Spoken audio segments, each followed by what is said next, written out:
बाबा जी की प्यारी सात संगत जी, राधा स्वामी जी।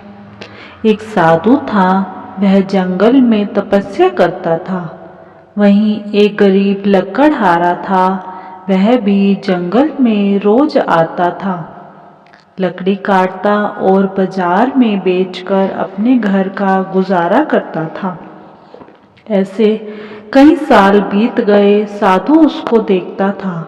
उसने सोचा, यह गरीब रोज आता है, लकड़ी काटता है, बाजार में बेचता है और अगले दिन फिर वापस आ जाता है।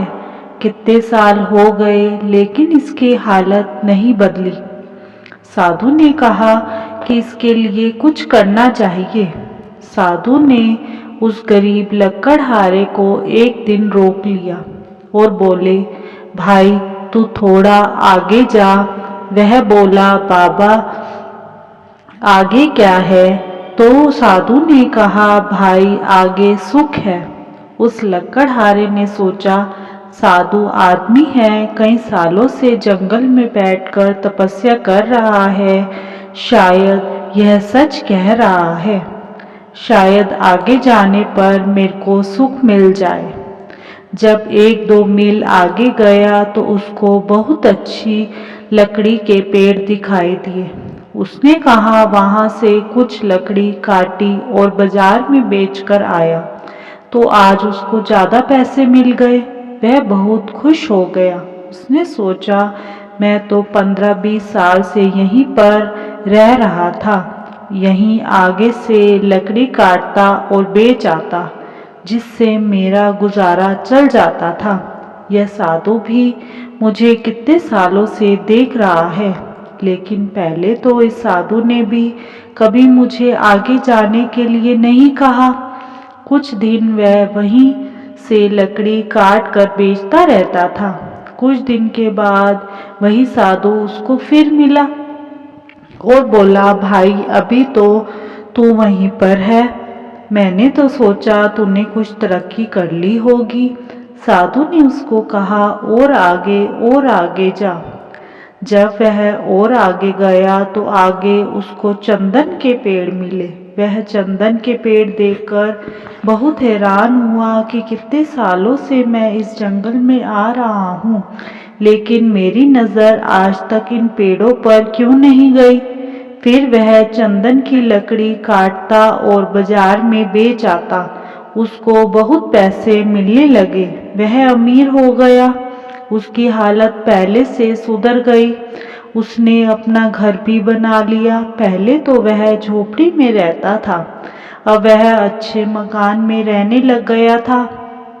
उसने नौकर भी रख लिए, लकड़ी का एक टाल भी खोल दिया। जब वह जंगल में आता, लकड़ी काटने नौकर अपने साथ लेकर आता। उसी से ही वह लकड़ी कटवाता और टाल पर रखकर चंदन की लकड़ी बेचता था। उसने लकड़ी के बड़े बड़े टाल लगा लिए। पहले वह लोगों के टाल पर जाकर लकड़ी बेचता था, अब लोग उसके टाल पर आकर लकड़ी बेचते थे। अब वह काफी अमीर हो गया। लोग उसको सेठ कहकर बुलाने लगे थे।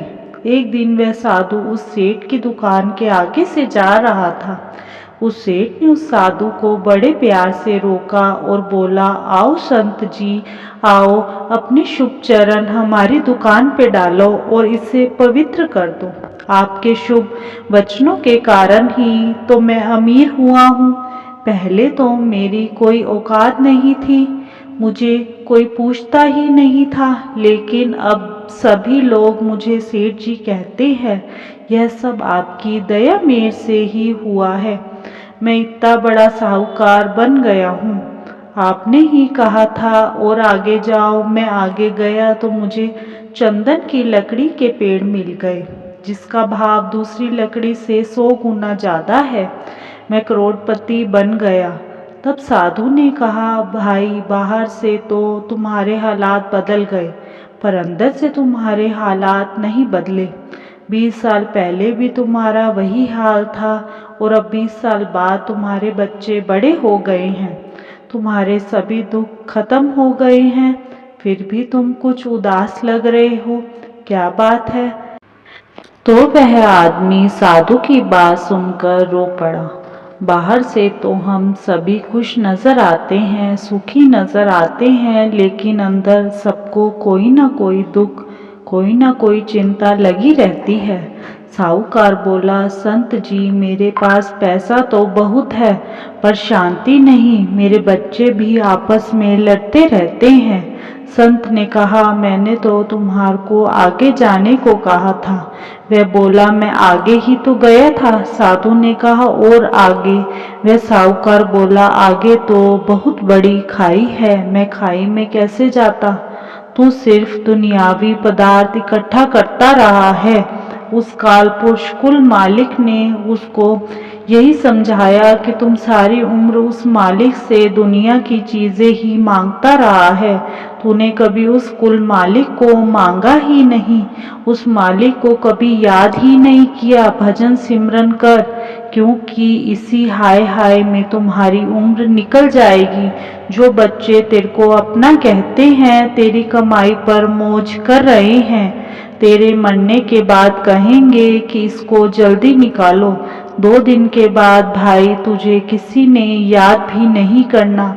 यही हम सबके हालात हैं। जो चीज़ हमारे साथ नहीं जानी, उसी चीज़ के लिए हम जिंदगी भर भागते रहते हैं, और जो बाबा जी ने नाम दिया है उसका कभी सिमरन भी नहीं करते।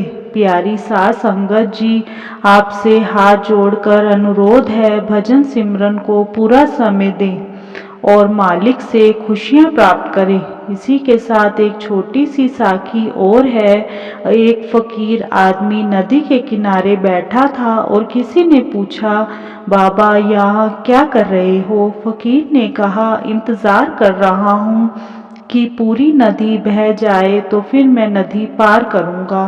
तो उस व्यक्ति ने कहा, बाबा कैसी बात कर रहे हो? पूरा जल बहने के इंतजार में तो तुम कभी भी नदी पार नहीं कर पाओगे। फकीर ने कहा, भाई मैं भी तो तुम लोगों को बार बार यही समझाना चाहता हूँ कि तुम लोग सदा यही कहते रहते हो, एक बार जीवन की जिम्मेदारियाँ पूरी हो जाए तो मौज करूँगा, घूमूंगा फिरूंगा, सबसे मिलूंगा, सेवा करूँगा, सिमरन करूँगा। मेरे भाई, जैसे नदी का जल कभी खत्म नहीं होगा, हमको इसी जल में से ही पार जाने का रास्ता बनाना है। इसी प्रकार जीवन खत्म हो जाएगा और हमारे पूरे काम धंधे कभी भी खत्म नहीं होंगे। इसलिए समय रहते भजन सिमरन कर लो, फिर समय मिले ना मिले इसका कोई भरोसा नहीं। इसी के साथ आपसे इजाज़त चाहते हैं, मिलते हैं अगली साखी में। तब तक के लिए राधा स्वामी जी।